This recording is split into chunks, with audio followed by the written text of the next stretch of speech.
Halo teman-teman, berjumpa lagi di channel LiveTech. Di video kali ini, tidak seperti video-video sebelumnya, saya bahas tentang coding Arduino. Tapi di video kali ini saya akan menunjukkan pada teman-teman keyboard baru, mechanical keyboard yang saya pakai sudah beberapa minggu ini ya teman-teman ya. Nah, keyboard yang saya maksud ini, seperti yang teman-teman lihat, ini dari Gamen Titan 2. Oke, ini mechanical keyboard TKL, 10 keyless. Artinya dia tidak punya tombol yang di sini ya, key yang di numbernya tidak ada. Oke. Nah, ini keyboard RGB ya teman-teman ya. Jadi nanti akan ada backlightnya di belakang, di bawah ini. Oke, nanti saya akan tunjukkan. Nah, jadi semoga apa yang saya bahas ini teman-teman bisa membantu teman-teman untuk mempertimbangkan ya. Siapa tahu ada yang sedang lagi mencari mechanical keyboard ya.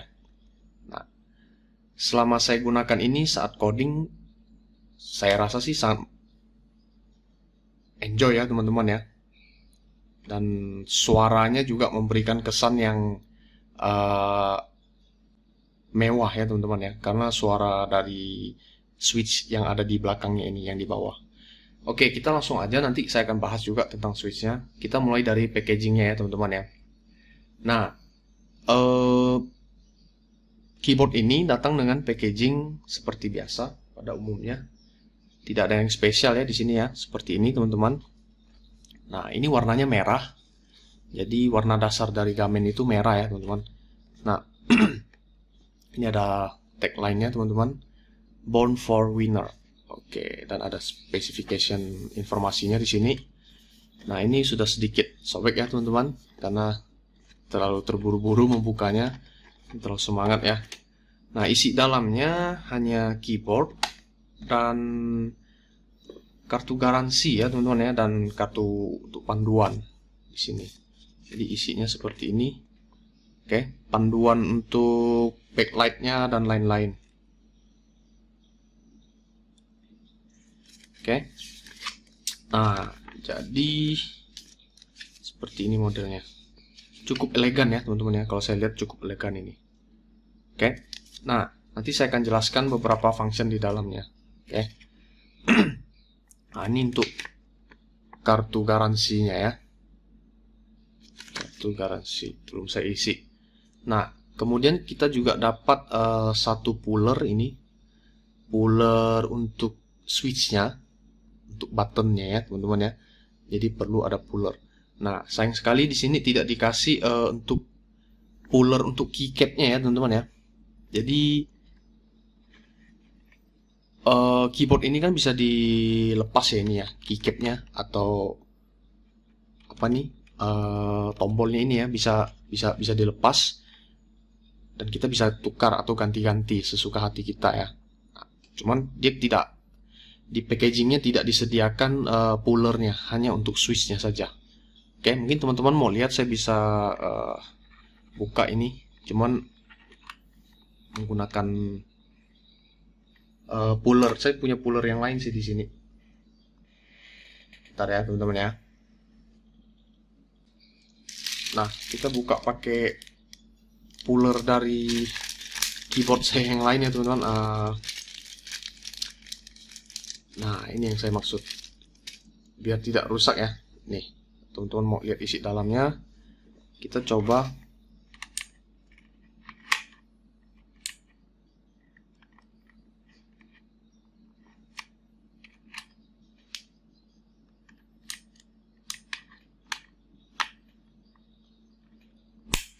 Ya. Nah, ini teman-teman. Jadi puller ini membantu kita untuk lebih mudah melepaskan switchnya ya teman-teman ya. Oke, jadi switch, berbicara masalah switch yang saya yang disediakan Gamen ini blue switch ya teman-teman ya. Jadi suaranya lebih terang untuk blue switch ini. Oke, lebih clicky suaranya. Oke. Nih, teman-teman bisa lihat perbedaannya. Suaranya ya maksudnya ya. Nih. Ya, di body juga ada tulisan Born for Winner, tagline-nya ya. Nah, itu ya teman-teman ya. sayang sekali dia tidak kasih pullernya ini. Oke. Nah, untuk switch juga disediakan beberapa switch cadangan. Cuman saya sudah pakai ya switchnya ya. Jadi di dalamnya ini sudah disediakan 2 buah switch, blue switch ini ada 2 buah. Jadi kalau ada masalah kita bisa ganti gitu. Oke. Dan switch ini bisa dicabut teman-teman. Kita bisa ganti dengan switch yang model lain. Nah, ngomong-ngomong masalah switchnya ini produk dari Otemu ya teman-teman ya. Jadi kalau teman-teman beli Kamen ini mau ganti switchnya, teman-teman harus ganti dengan switch yang cocok dari Otemu. Oke. Nah, kita coba copot switchnya ya teman-teman ya. Mungkin sekalian saya tunjukkan gimana cara gantinya. Sebenarnya switch ini sudah saya hybrid juga teman-teman. Di beberapa switch ini sebenarnya saya sudah menggunakan brown switch atau yang coklat ya. Ini teman-teman, kurang jelas ya. Nih.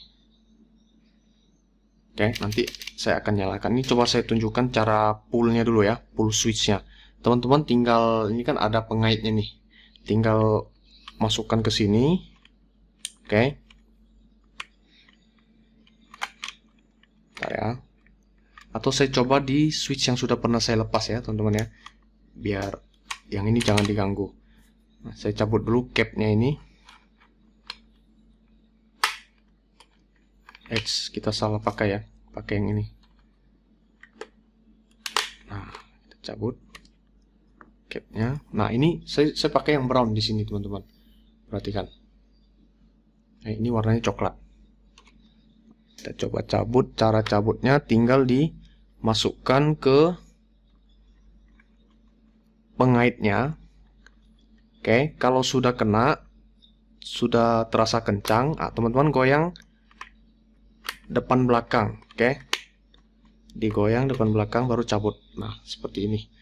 Jadi ini kayak switch ini kayak push button yang biasa kita pakai ya di channel kita ini. Jadi di bawahnya ada 2 kakinya, pinnya ada 2. Ini pas teman-teman tekan dia akan terhubung di sini. Oke. Nah, kita tidak bahas itu ya teman-teman ya. Tapi supaya teman-teman tidak terlalu bingung juga ya untuk masalah pemasangannya atau ininya, melepaskannya. Oke. Nah, ini saya pasang lagi di sini. Ini kelihatan ya boardnya di dalam. Boardnya di dalam ada 2 slot di situ. Itu untuk menancapkan ini kakinya. Oke, kita coba tancapkan lagi. Masukkan. Kita dorong sampai ada suara klik. Dan kita masukkan lagi capnya. Jangan sampai terbalik ya teman-teman. Oke, tinggal ditekan. Ya, ini suara dari brown switch. Lebih tidak terang daripada yang blue ya. Kalau yang blue seperti ini. Oke. Nah, nanti kita akan coba juga pas ketik ya teman-teman ya. Seperti apa suaranya saat lagi kerja gitu. Nah, oke, sekarang kita akan bahas tentang bodinya ya teman-teman ya. Ini bodinya bahannya plastik sih ya teman-teman ya. Seperti ini. Ini juga bisa dibuka supaya lebih tinggi, nanti lebih nyaman kita ngetiknya. Standnya ya. Dan kabelnya sudah terpasang mati di sini. Nah, jadi kita tidak bisa lepas ini. Undetachable ya istilahnya. Tidak bisa dilepas. Oke, ini kurang lebih jaraknya ini kurang lebih 1,6 meter ya teman-teman ya kabelnya ini. Teman-teman bisa cek nanti kalau sudah beli. Tentunya sudah cukup ya untuk di meja kerja kita, tidak terlalu panjang ataupun pendek. Oke. Nah, kemudian untuk bodinya tadi saya sudah bilang dari plastik ya semuanya teman-teman ya. Tidak ada unsur besinya sama sekali di sini. Semuanya plastik. Cuman cukup kuat, cukup kokoh. Oke. Nih, saya coba bunyikan, suaranya cukup kokoh ya. Nih. Dan kita juga tidak perlu bahan yang terlalu berat juga kan untuk keyboard ini. Nah, di bagian kanan kirinya ada kisi-kisi lubang ini. Ini nanti akan keluar RGB ya teman-teman ya, LED, ada backlightnya di sini. Di kanan kiri ada teman-teman. Nih. Oke. Nah, itu ya kira-kira untuk bodinya teman-teman. Nah, sekarang coba kita nyalakan ya teman-teman ya. Coba kita nyalakan sebentar. Nah, nyala pertamanya seperti ini teman-teman.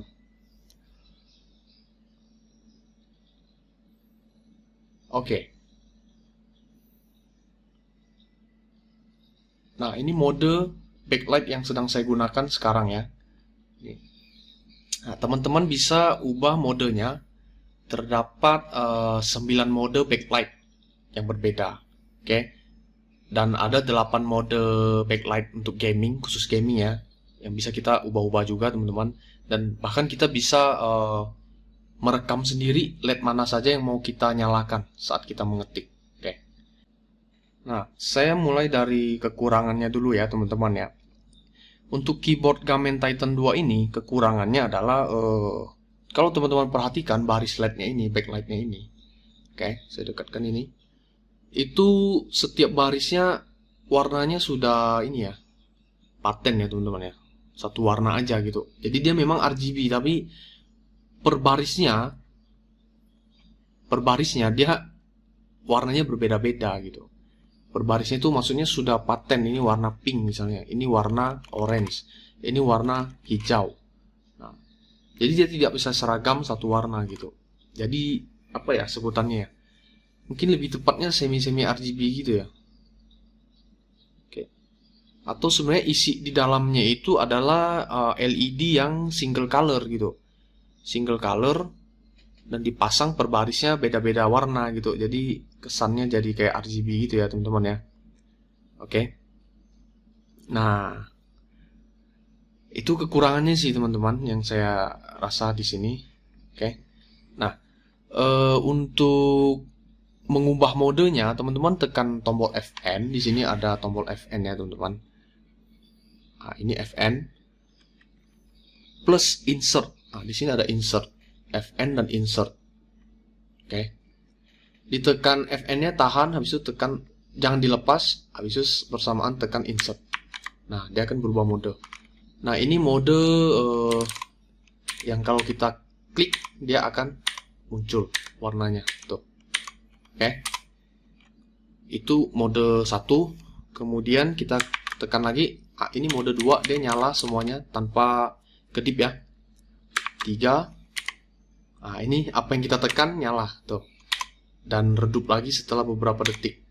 Dan redupnya itu dia redupnya tidak langsung mati ya, tapi dia kayak apa? Fade out gitu ya.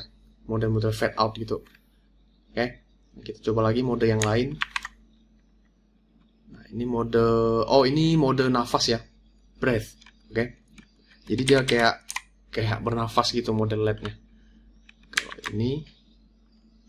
Nah, ini mode yang kita program ya ini ya teman-teman ya. Jadi ini selain mode yang apa bawaan dari pabriknya, kita juga bisa memprogram sendiri ya modenya ya teman-teman. Nah, sebelum saya bahas tentang memprogram sendiri atau merekam sendiri apa yang mode yang kita inginkan, kita juga bisa masuk ke mode gamenya. Ada 8 mode di sini. Oke. Kita tekan Fn, habis itu 1, angka 1 ini.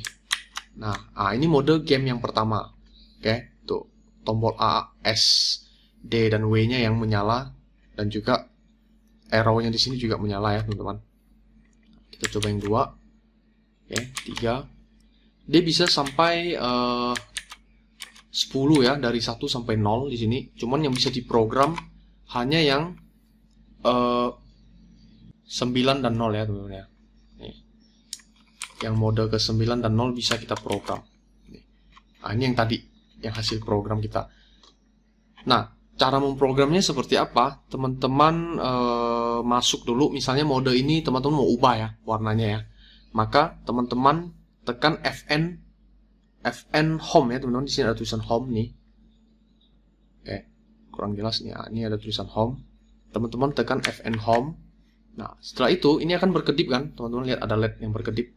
Nah, LED ini menandakan sedang dalam mode record. Nah, teman-teman mau tekan huruf apa aja yang mau dinyalakan saat teman-teman menggunakan mode ini. Misalnya kita buat aja QWERTY-nya nyala ya. Nih. Nah, kita maunya nyala satu baris ini. Nah, setelah itu kita tekan lagi Fn N ya. Ini di bawah home kan ada tulisan N nih. Oke, kelihatan ya teman-teman nih. Fn N. Maka dia udah kerekam. Dia sudah terekam.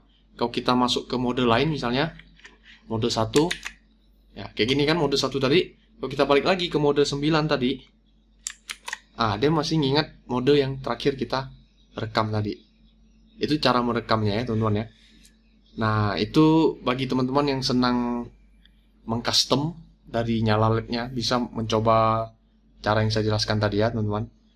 Nah, berikutnya juga ada LED di belakang ini, backlight di belakangnya yang saya bahas tadi nih, di kisi-kisi ini.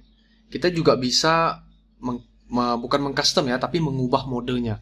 Caranya Fn dan pause. Di pojok kanan atas ini, ada key pause ya di sini ya. Teman-teman tekan bersama dengan Fn, maka dia akan berubah. Lihat. Tuh, ini merah semua ya. Tuh, ini mode bernafas nih. Nah, hijau. Ini RGB teman-teman yang bawah ini, karena dia warnanya benar-benar tidak hanya satu ya. Nih. Nah, ini kita mematikannya. Oke, tanpa mengganggu mode yang sudah kita record tadi ya teman-teman ya. Jadi dia benar-benar hanya untuk mengubah mode yang di bawah ini, backlight yang di bawah. Nah, kita biarkan saja menyala ya. Oke. Nah, sekarang teman-teman sudah bisa ini memprogramnya, sudah lihat caranya. Bagaimana kalau sekarang kita tes typing ya teman-teman ya. Teman-teman bisa lihat suaranya nyaman atau tidak. Oke. Nah, kita ubah dulu modenya yang nyaman. Bentar. Ya. Oh iya, sebelumnya teman-teman, saya lupa dua mode lagi. Jadi teman-teman juga bisa mengubah tingkat kecerahan dari LED yang backlight yang ada di keyboard kita ini.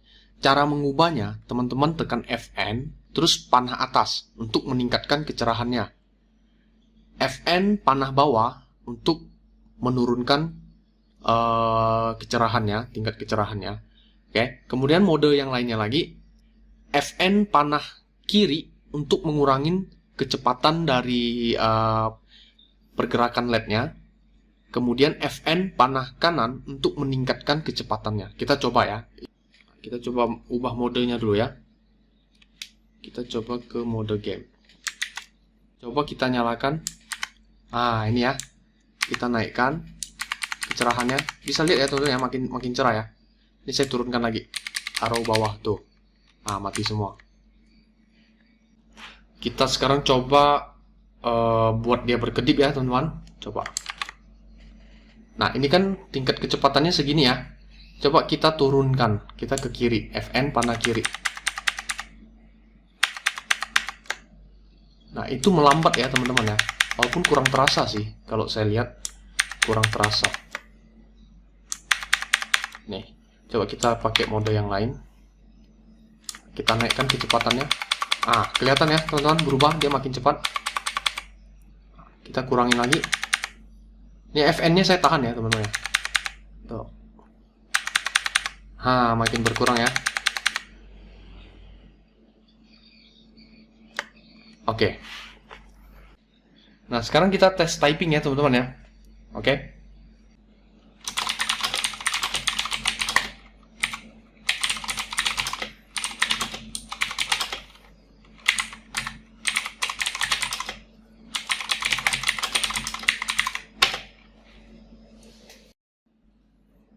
Nah, seperti itu ya teman-teman, kira-kira suara dari Blue Switch ini, dari keyboard Kamen Titan 2 ini.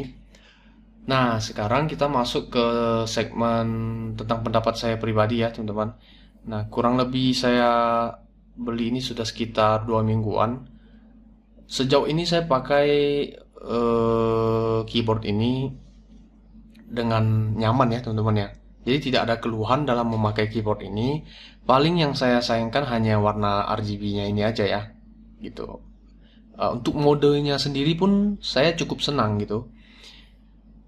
Dan untuk ukuran dan juga harga juga cocok buat saya. Nah, berbicara masalah harga di sini, saya membeli keyboard ini dengan harga 289.000 sekitar itu teman-teman, atau bisa dibuatkan 300.000 lah ya teman-teman ya, plus lain-lainnya, tambahan switch dan lain-lainnya, kurang lebih 300.000. Nah, untuk ukuran mechanical keyboard yang selama ini saya tahu ini cukup murah ya teman-teman ya, dan bisa memberikan hasil yang maksimal gitu. Oke. Nah, bagi teman-teman semua yang masih bingung mau beli keyboard apa gitu, ini salah satu rekomendasi saya ya teman-teman ya.